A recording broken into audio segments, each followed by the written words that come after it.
Et l'invité de la rédaction de TV5 Monde dans ce dossier s'appelle Sophia Majnoni. Bonjour. Bonjour. Vous êtes chargée de campagne nucléaire chez Greenpeace France. Pour vous, l'accident de Fukushima, c'est un nouveau Tchernobyl ? Écoutez, on ne peut pas comparer des catastrophes nucléaires, elles sont toutes différentes. Cependant, en effet, cette situation est vraiment inédite puisqu'on a maintenant 4 réacteurs qui sont à un niveau d'accident grave. Ça ne s'est jamais produit dans l'histoire du nucléaire avant, donc on peut dire que c'est une autre forme de grave catastrophe nucléaire. D'accord. L'incident est classé niveau 6, on l'a dit. Vous croyez aux informations que révèlent, tant bien que mal, les autorités japonaises ?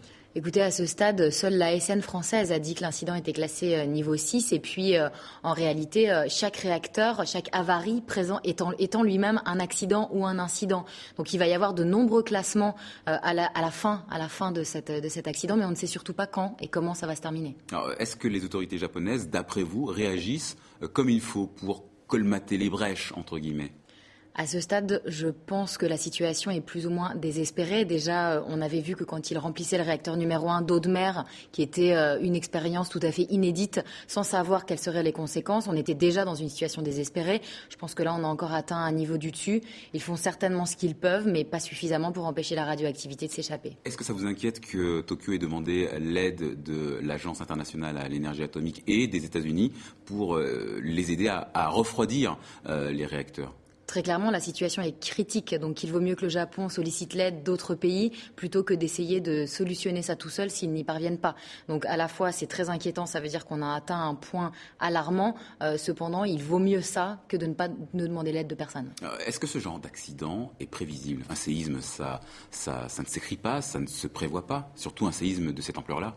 En matière nucléaire, le risque est omniprésent. Donc oui, un accident est toujours prévisible. On sait que le nucléaire est particulièrement dangereux. On construit de plus en plus de réacteurs dans des zones à risque.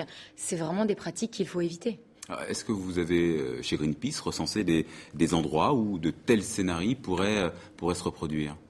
Il y a plus de 400 réacteurs à travers le monde, donc c'est compliqué. Et puis surtout, il faut savoir que ce type d'incident, à savoir ce type d'accident, la fusion du cœur, peut se produire à n'importe quel endroit dans le monde, puisque là, c'est un séisme et un tsunami qui amènent à la fusion du cœur. Mais sur Three Mile Island, par exemple, c'était une erreur humaine et des erreurs mécaniques. Donc il n'y a pas qu'une catastrophe naturelle extrême qui peut aboutir à ce type d'accident. Il y a quoi comme autre cause, par exemple ? Prenons l'exemple de la France en 1999, grande tempête qui coupe les réseaux électriques, puis inondation du site de la centrale du Blayais. On a frôlé l'accident majeur.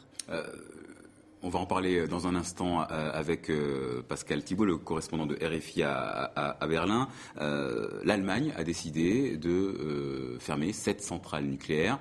La Suisse aussi a décidé de stopper son programme de renouvellement de centrales nucléaires. Pour vous, c'est une vraie victoire ? Écoutez, je ne sais pas si on peut parler de victoire, c'est quand même déplorable de devoir vivre un drame tel que celui-là pour que les gouvernements prennent enfin leurs responsabilités. Évidemment, les cas de l'Allemagne et de la Suisse sont particuliers car la population est très anti-nucléaire.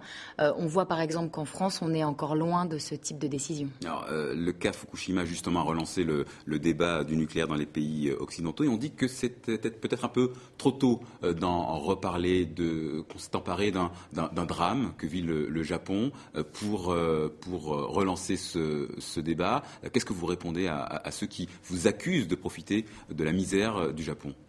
Écoutez, nous aujourd'hui, nous sommes concentrés sur le Japon. Toutes nos interventions se font sur le Japon. C'est notre principal point d'intérêt. Qu'est-ce qui va se passer demain ? Tout simplement parce que, évidemment, il serait impensable de pas tirer les conclusions, les conséquences d'une telle catastrophe. Cependant, exactement, cette catastrophe n'est pas terminée. Peut-être qu'elle aura une ampleur supérieure à celle de Tchernobyl, on n'en sait rien. Donc tant que ce n'est pas terminé, c'est très difficile de tirer les conclusions. Oui, il faut un débat, oui, il faut de l'information, oui, il faut de la discussion, plus de transparence et certainement des décisions de sortie du nucléaire. Pour l'instant, concentrons-nous sur le Japon. Et sortir du nucléaire aujourd'hui, c'est possible d'après vous ?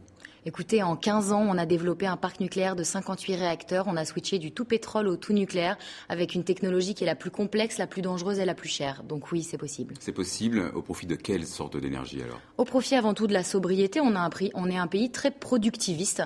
Déjà, si on apprenait à... Bien sûr, la France est un pays très productiviste. Si on apprenait à consommer correctement plutôt que produire toujours plus et consommer plus, ça c'est la première étape. Et puis un mix électrique énergétique à base d'énergie renouvelable. Si on veut, on peut. C'est notre doctrine. Merci beaucoup à Sophia Majnoni d'avoir répondu à nos questions.